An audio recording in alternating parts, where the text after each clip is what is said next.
Hello everyone, Shrimati महोरी देवी Tapadia girls college के इस YouTube channel में आपका स्वागत है।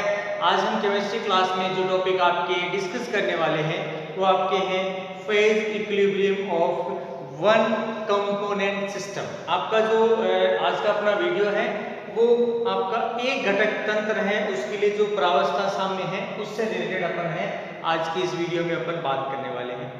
देखिए, अपन ने घटक से रिलेटेड आपके जो प्रीवियस वीडियो है उसमें भी बात की और बहुत सारे अपन ने इन वीडियो में जो है कि भी कंपोनेंट क्या होते हैं, किस तरह से होते हैं, इक्विलिब्रियम जो है कंडीशन किस तरह से देखने को मिलती है, उसके बारे में बहुत पढ़ लिया।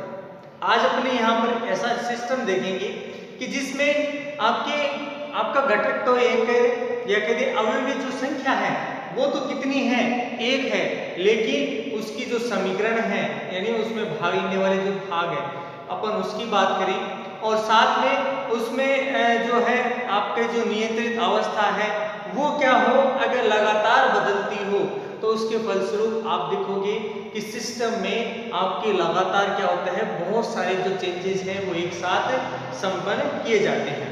तो इसमें इस चीज को जो है आज की इस वीडियो में अपन देखने वाले हैं। तो स्टार्ट करते हैं आज का अपना ये वीडियो।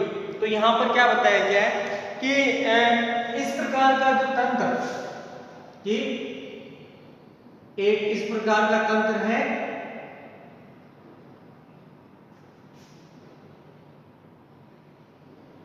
ये तंत्र क्या है कि जो घटक है तंत्र में, क्या घटक कितना है, एक ही है। घटक कितना है, एक है।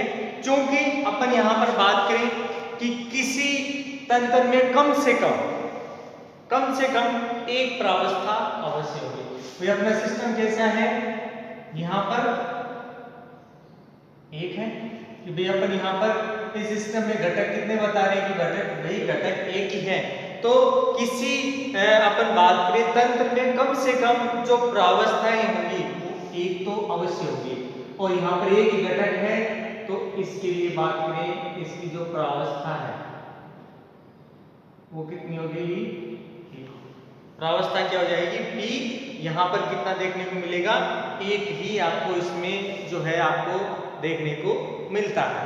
अब यहाँ पर देखिए और इसके लिए स्वतंत्रता की कोटि भी इसमें क्या कर रहे हैं, गणना कर रहे हैं। अतः इसकी जो स्वतंत्रता की जो कोटि है उस कोटि का जो मान है, अधिकतम मान कितना होगा, 2 होगा। कि अब इसके लिए अगर अपन इस सिस्टम के लिए क्या करें, आपकी स्वतंत्रता की कोटि की बात करें तो यहाँ पर ध्यान रखना है इनमें जो स्वतंत्रता की कोटि है, तो यहां पर कोटि समझनी किस तरह से, ये F equals to C minus P plus Z के रूप में आपकी लिखी जाएगी।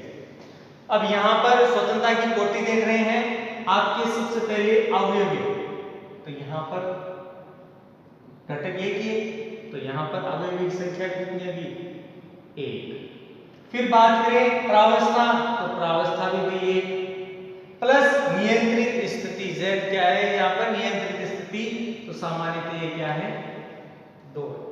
इसके लिए क्या होगी, नियंत्रित स्थिति 2 होगी। तो यहाँ पर अपन इसको ओवरऑल हल करें तो यहाँ पर स्वतंत्रता की कोटि कितनी आती है, इसके लिए 2। तो अपन यहाँ पर क्या कह सकते हैं, इस प्रकार का तंत्र जिसमें घटक संख्या 1 हो, उसकी प्रावस्था 1 हो, तो उस तंत्र की जो स्वतंत्रता की कोटि है उसका मान कितना होगा, आपको 2 प्राप्त होता है। यदि तंत्र के लिए 2 प्रावस्थाएं हो, यहां पर क्या करते हैं, जो तंत्र है उसकी प्रावस्था कितनी है, 2 कर देंगे।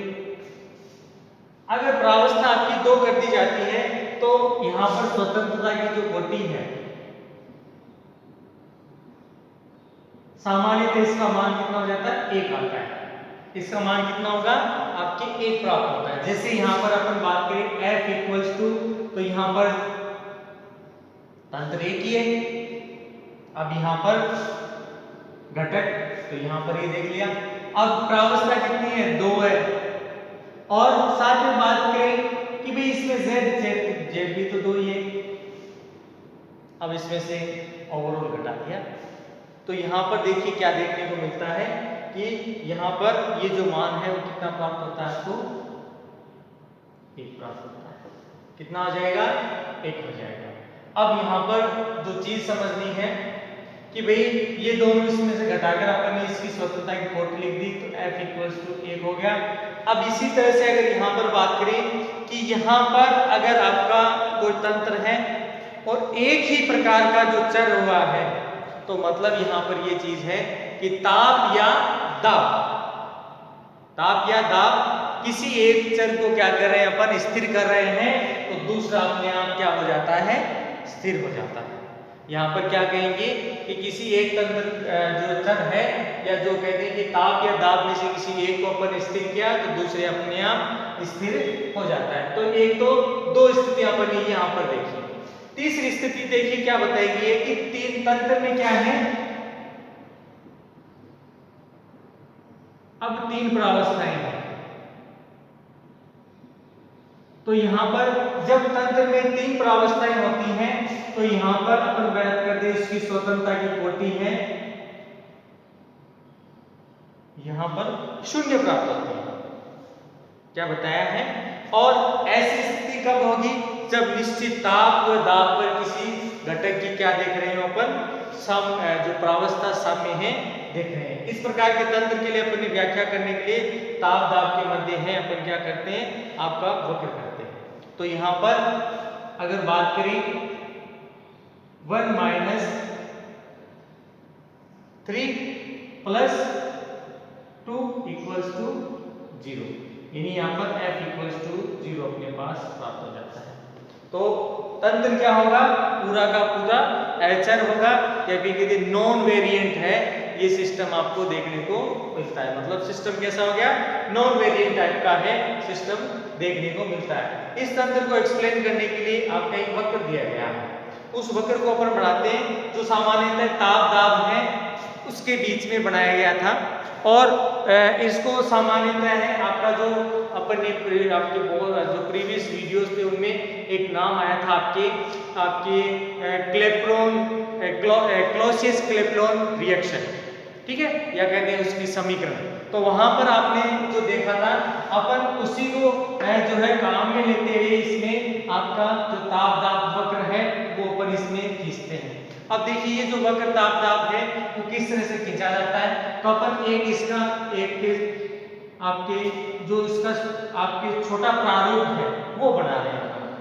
इधर ध्यान रखना है, इधर आपका क्या हो गया P, मतलब आपका दाब, और इधर ले लिया आपने T यानी इसका ताप। अब इनके बीच में क्या कर रहे हैं अपन, वक्र बना रहे हैं।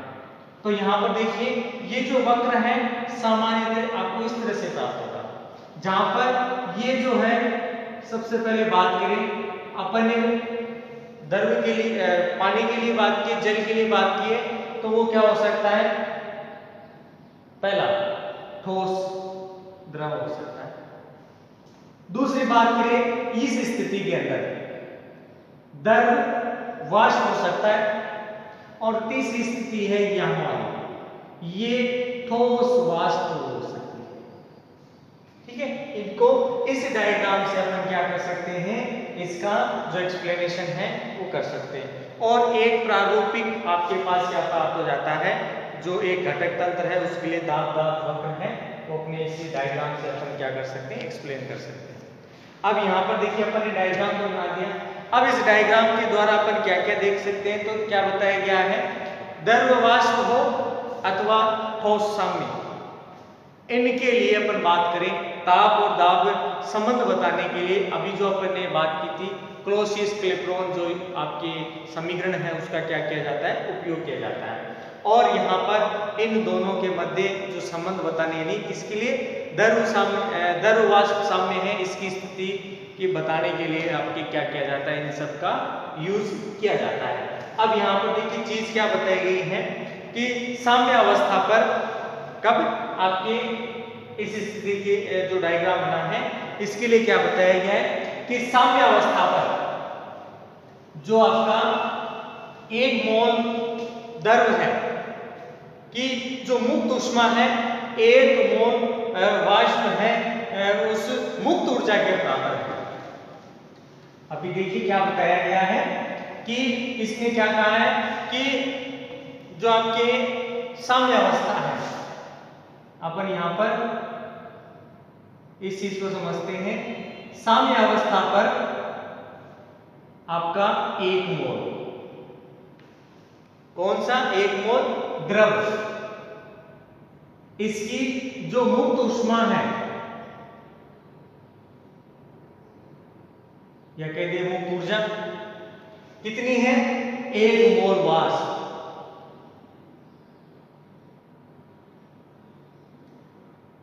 एक मोल वाष्प है कि मुक्त ऊष्मा, इस मुक्त ऊष्मा कहते हैं या मुक्त ऊर्जा की क्या होगी? बराबर होगी। इसकी क्या है? ये बराबर होगी। ठीक है, यहां पर अपन इस तरह से लिखते हैं, अर्थात यहां पर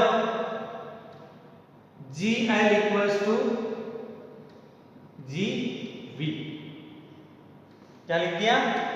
अब यहां पर ये जो स्थिति लिखी है, ये अनंत सूक्ष्म परिवर्तन के लिए अगर हो तो यहां पर इसमें भी परिवर्तन हो जाता है। किसके लिए बात करें?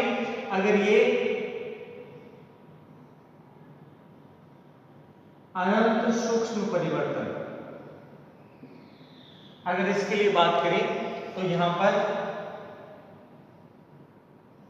इक्वल्स टू DGV हो जाती है, ये स्थिति हो जाती है। तो यहां पर तंत्र के लिए अगर बात करें तो एक ही घटक है, तो यहां पर एक ही घटक अगर विद्यमान है और उसका जो संगठन है वो बदलता नहीं है, अतः द्रव अथवा आपकी जो वाष्प है उसकी जो मोलर मुक्त ऊर्जा है उसको अपन है क्या कर सकते हैं? निम्न प्रकार लिख सकते हैं। तो यहां पर किस तरह से लिख सकते हैं? इसका समीकरण समझना है। Dg इक्वल्स टू, यहां पर आपके Dg लिख रहे हैं तो Dg अपॉन P, और इसके बाहर आपका जो ताप अपन ले रहे हैं उस ताप के लिए लिख दिया क्या? T। फिर वापिस डॉट dp, और dp यहां पर अपन प्लस लिख के क्या कर देंगे? वही अब यहां पर अपन ने किसके लिए लिखा था? आपके dp के लिए लिखा था। अब यहां पर यही चीज अपन किसके लिए लिखेंगे? ताप के लिए। तो यहां पर क्या हो जाएगा? dg अपॉन dt का होल p, ये लिख दिया, और लिख देंगे dt। ये हो जाता है आपका समीकरण नंबर 1। अपन ने ये किसके लिए समीकरण लिखा है? तो यहां पर ये चीज ध्यान रखनी है कि भी जो मोलर मुक्त ऊर्जा है उसके लिए अपन ने ये समीकरण लिखा है। किसके लिए लिखा है? मोलर मुक्त ऊर्जा के लिए अपन ने ये समीकरण निकाला है। ठीक है, अब इस स्थिति को समझते हैं कि अगर यहां पर आपके अपन इसमें अगर ऊष्मा गति से अगर अपन यहां पर बात करें तो ऊष्मा गति से अपन यहां पर क्या जानते हैं? तो यहां पर अपन है इसको बाहर ले आए,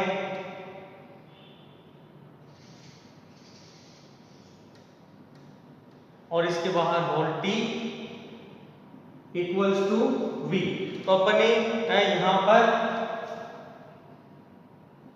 या फिर इस तरह से लिख दें और किसका मान लिख दिया? dg अपॉन dt, और बाहर इसका क्या आ गया? जो है मान आ गया आपकी माइनस s। यहां पर ये मान किसके बराबर हो गया? इसके बराबर आ जाता है। ठीक है, अब इसको और हल करें तो यहां पर अतः लिखकर अपन क्या कर सकते हैं? आपके dg प्लस, अब यहां पर ओवरऑल वैल्यू अपन यहां पर काउंट करेंगे तो v dt, ये वैल्यू कौन सी होगी? v dt minus s dt आपके पास प्राप्त हो जाती है। यह आपका समीकरण नंबर हो जाता है 2। मतलब यहां पर आपको ये वैल्यूएशन आपको देखने को मिलती है। तो यहां पर क्या बताया गया है? द्रव तथा वाष्प है, सामने के लिए ये समीकरण जो आपके पास लिखा गया है इसको अपन और तरीके से क्या कर सकते हैं, इसको अपन लिख सकते हैं। अब देखिए ये स्थिति किस तरह से लिख सकते हैं। तो यहाँ पर जो चीज समझनी है कि अपन ने अभी यहाँ पर dg equals to v dt minus s dt लिखा है। तो यहाँ पर इस समीकरण को अपन है vl dp माइनस और दूसरा क्या लिख सकते हैं sl dt लिख दिया equals to vv dp minus, तो यहां पर sv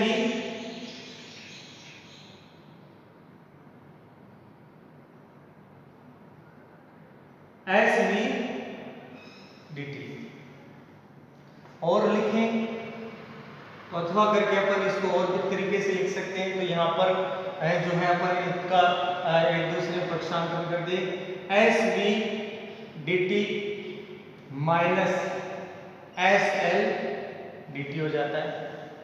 इसी तरह से बात करें तो vv dp माइनस, तो यहाँ पर ये क्या हो जाता है vl dp हो जाता है। और इनमें अगर कॉमन ले तो dt हो गया और sv minus sl equals to, अब यहाँ पर भी कॉमन ले ले तो कॉमन क्या आ जाएगा आपका dp कॉमन आ गया vv माइनस vl आ गया। अब यहाँ पर ओवरऑल इसको और समीकरण को लिखें तो यहाँ पर क्या लिख सकते हैं dp upon dt equals to sv minus sl upon क्या आ जाएगा vv माइनस vl आ जाता है। अब यहाँ पर ये दोनों के अंतर है तो अपन क्या लिख देंगे डेल्टा svp और इधर लिख देंगे डेल्टा vap वेपर। ठीक है, ये हो जाता है समीकरण नंबर आपका 3। अब यहाँ पर देखिए ये जो आपका समीकरण यहाँ पर प्राप्त हुआ है, इस समीकरण के आधार पर अपन क्या कह सकते हैं कि समीकरण जो आपका 3 प्राप्त हुआ है, समीकरण 3 के आधार पर अपन क्या कह सकते हैं दाब और ताप इन दोनों के का जो है अपन इनका स्लोप बना सकते हैं।